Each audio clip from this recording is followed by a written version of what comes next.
जी की हम लोग यहाँ पर हैं श्री धनंजय श्रीवास जी के यहाँ। एक सैलून है ये खमतरई में, साहू आटा चक्की का बहुत बहुत फेमस है। और धनंजय भाई की खासियत यह है कि पीछे देख रहे हैं बोर्ड बना हुआ है इनके पास में कि 2016 में जो है 12 सितंबर के वर्ल्ड रिकॉर्ड बनाया था।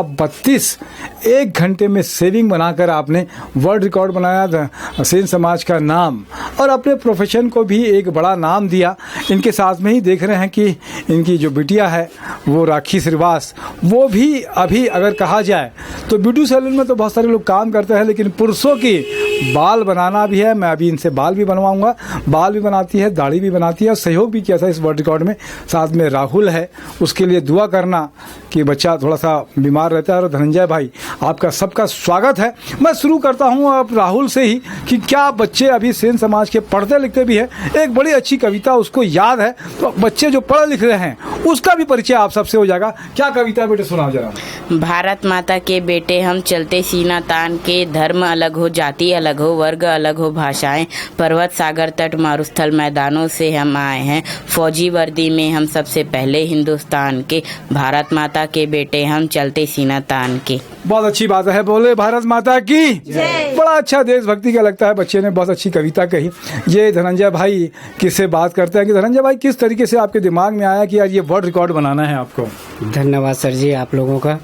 मैं बचपन से इस चीज़ के लिए कार्यरत था कि मैं कुछ ऐसे कर पाऊँ कि हमारे समाज में एक अच्छा सा संदेश जाए।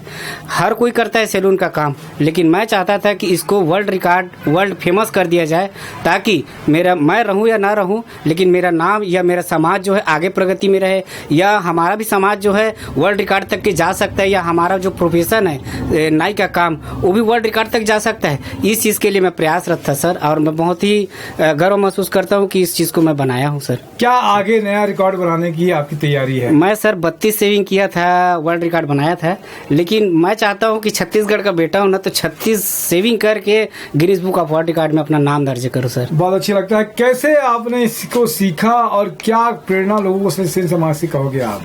मैं यही चाहता हूं सर, मैं बचपन से तो यही काम करते हुए आ रहा हूं सर, है ना, और मैं यही चाहता हूं कि हमारा जो सेन समाज है वो भी इस चीज़ से प्रेरणा लेकर, ऐसे हमारे जैसे कई जने कैसे कहते हैं सर कि सैलून का काम करना अरे नहीं करेंगे, हमारे जैसे बड़े बड़े सेन समाज में और लोग हैं तो इस काम को नहीं करवाएंगे, बड़े काम करवाएंगे, लेकिन ये हमारा पुरखौती धंधा है सर, इसको करना चाहिए। और हर पढ़े लिखे लोगों को भी हमारा जो प्रोफेशन है उसको आना चाहिए सर, हमारे समाज के लोगों का।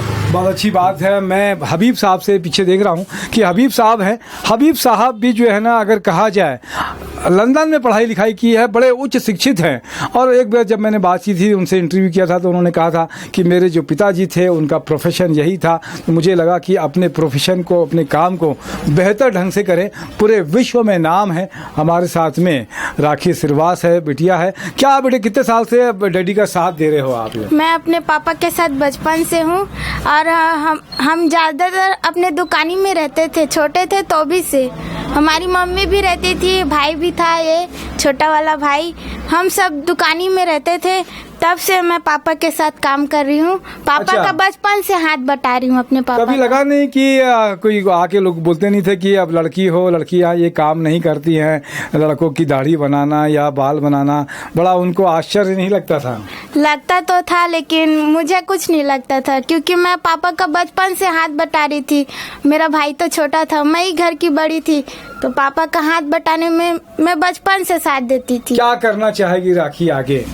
आगे अगर आगे हुआ तो मैं, अगर पापा का आगे और चले, मेरे पापा मेरे साथ, अगर मेरा साथ दिए तो बड़ा ब्यूटी पार्लर खोलना चाहती हूँ। बहुत अच्छी बात है। क्या कहोगे और भी जो सेन समाज की लड़कियां हैं उनके लिए क्या बोलना चाहोगे? अभी कौन सी क्लास में पढ़ते हो आप? मैं 12th पूरा कर चुकी हूँ, अभी कॉलेज नहीं गई हूँ, अगले साल से जाऊंगी कॉलेज।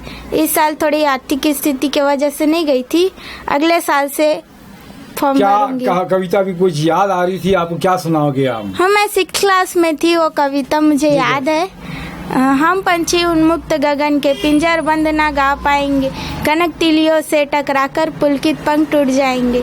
हम बहता जल पीने वाले मर जाएंगे भूखे प्यासे, कहीं भली है कनक कटोरी की मैदा से। बहुत अच्छी बात है। हम पंछी उन्मुक्त गगन के मैं राखी से यही आग्रह करता हूं और लोगों से भी आग्रह करता हूं कि जो लड़कियां हैं उन्मुक्त गगन की पंछी होती हैं, उन्हें रोक टोक करने की, उनको आज़ादी देना चाहिए उनके काम में, उनकी शिक्षा में। आपका परिवार धनंजय भाई बहुत अच्छा लगा हुआ है, वर्ल्ड रिकॉर्ड बनाया आपने, और तरक्की करें और समाज के साथ में छत्तीसगढ़ का नाम रोशन करें, ये हम सबकी शुभकामनाएं हैं। दोनों बच्चे भी बड़े संस्कारी हैं, पढ़े लिखे हैं और अच्छे से बात करते हैं, ये आप सब ने देखा। बच्ची तो बाल भी बना लेती है, दाढ़ी भी बना लेती है, पुरुषों की कहीं उसको वो नहीं लगता है। मेरे साथ में नरेंद्र ठाकुर जी, अंटू भैया भी है, उनका भी धन्यवाद। जय जोहार, जय छत्तीसगढ़।